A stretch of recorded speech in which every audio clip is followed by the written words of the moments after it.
do seu domínio, o seu contradomínio e a sua lei de formação. E a lei de formação está consistente com o domínio e com o contradomínio.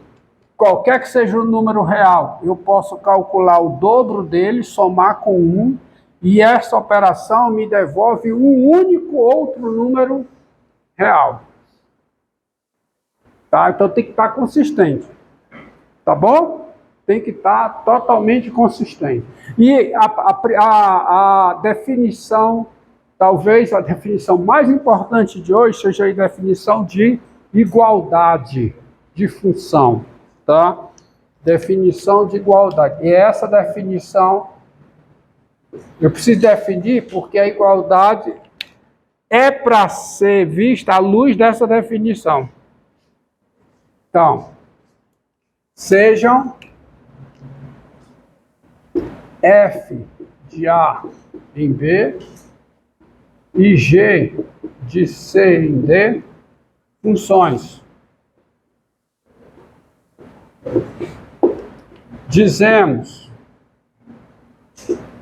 que F é igual a G, ou seja, F e G são iguais, escrevendo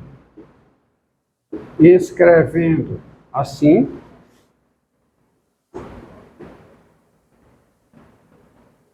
quando três coisas acontecem. Quais são?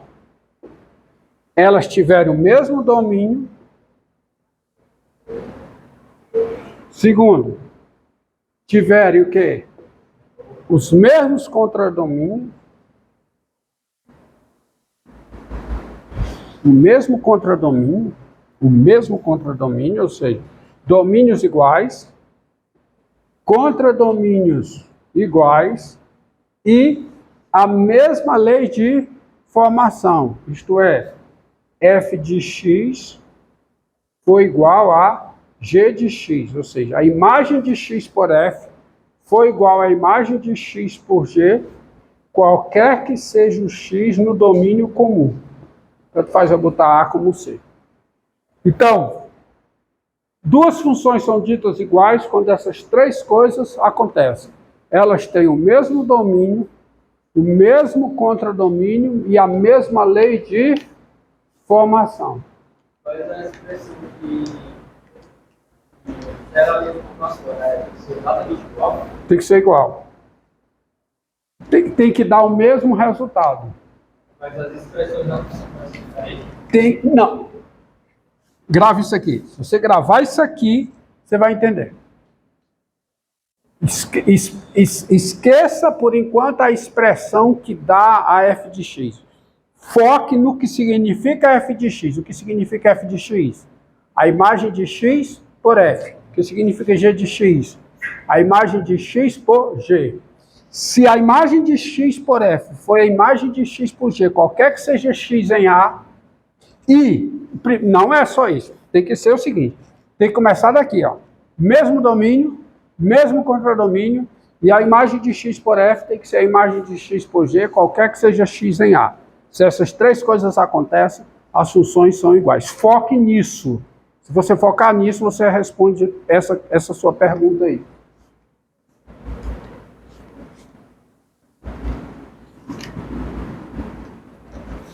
Tá?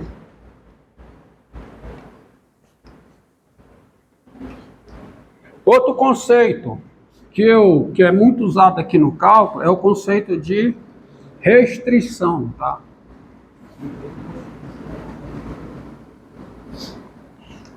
É o conceito de restrição. Definição. Diga. Não. Tem listas não.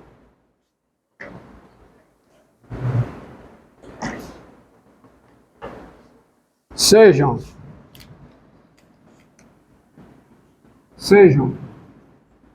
f de A em B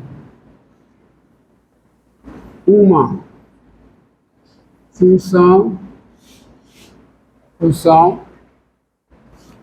e C contido, vou botar e D e D um subconjunto de A. D um subconjunto de A. Tudo não vazio, tá? Tudo não só faz sentido para não vazio. Tá bom? Não faz sentido falar em função com o conjunto vazio. O domínio vazio. Embora teoricamente isso seja possível conceber, mas para a gente não faz o menor sentido aqui. Então, sejam f de A e B uma função e D contida em A.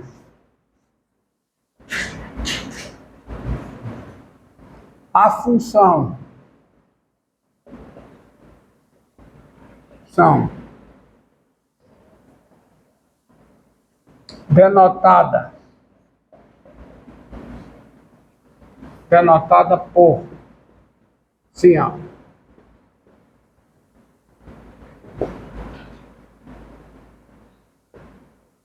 B. Olha, veja bem, ó. E dada por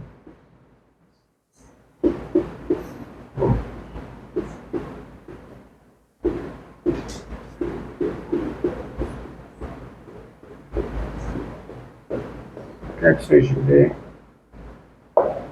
Essa função aqui, eu dei uma função, não dei? Eu dei uma função, porque eu dei o seu domínio, seu contradomínio e a lei de formação. E a lei de formação está consistente com o domínio. Porque quem é f, símbolo denotado assim, quem é essa função aplicada em x, é f de x, qualquer que seja x em d. Ora, isso aqui faz sentido.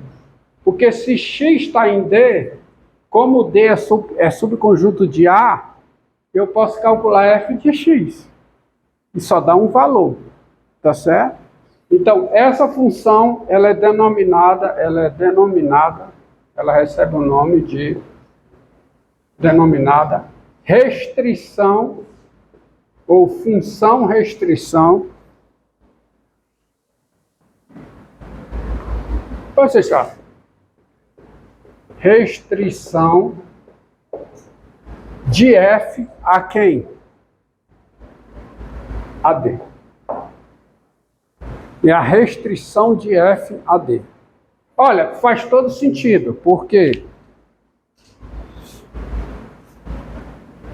olha o desenhozinho aqui, ó.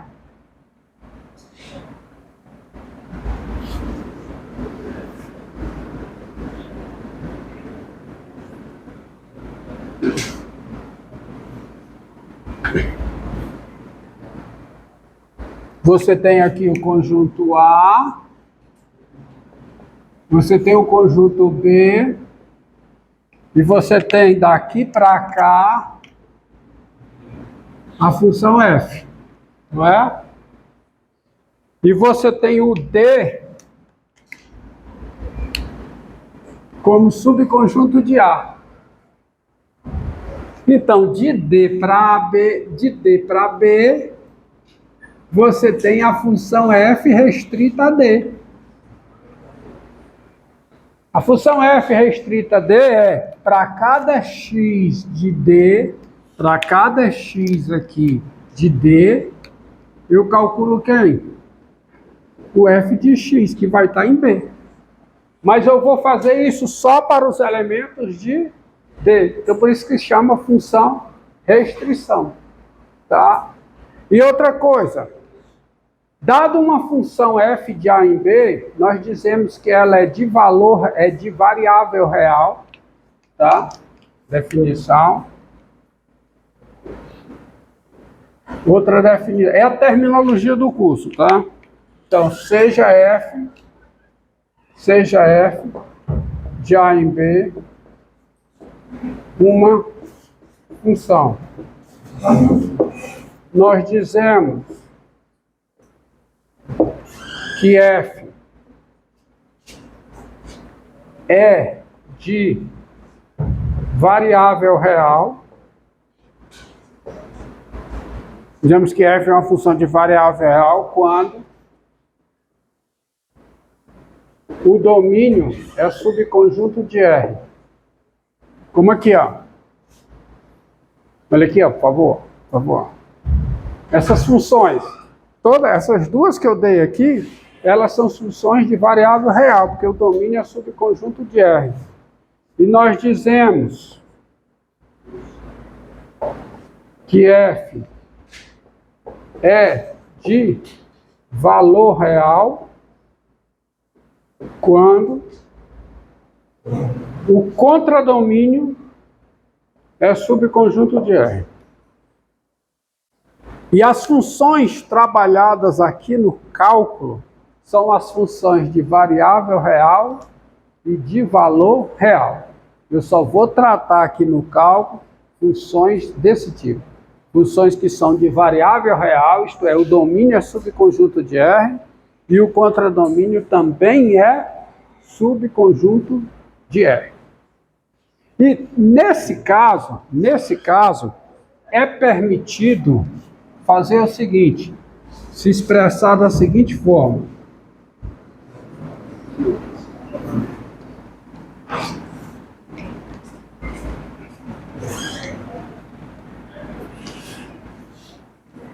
Se eu colocar para você, ó, seja f a função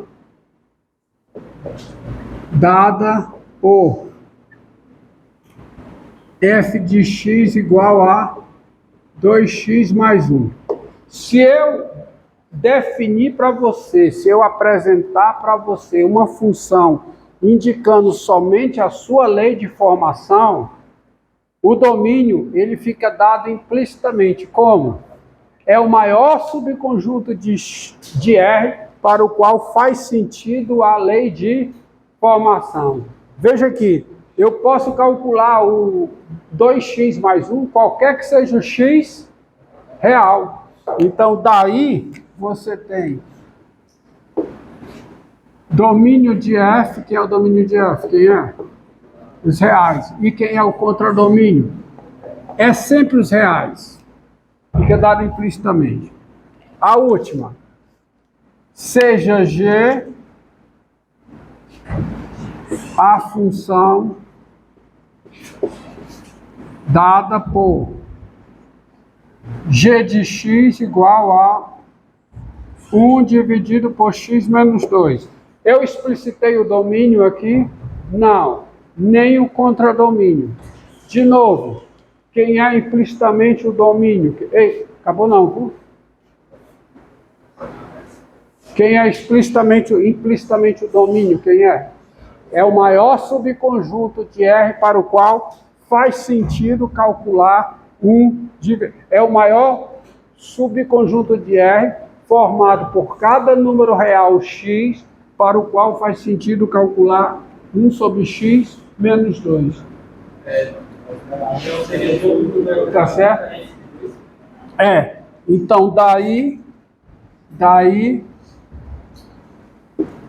você tem, quem é o domínio de G? Quem é? É o conjunto formado por cada x real, tal que o quê? X é diferente de 2. E quem é o contradomínio?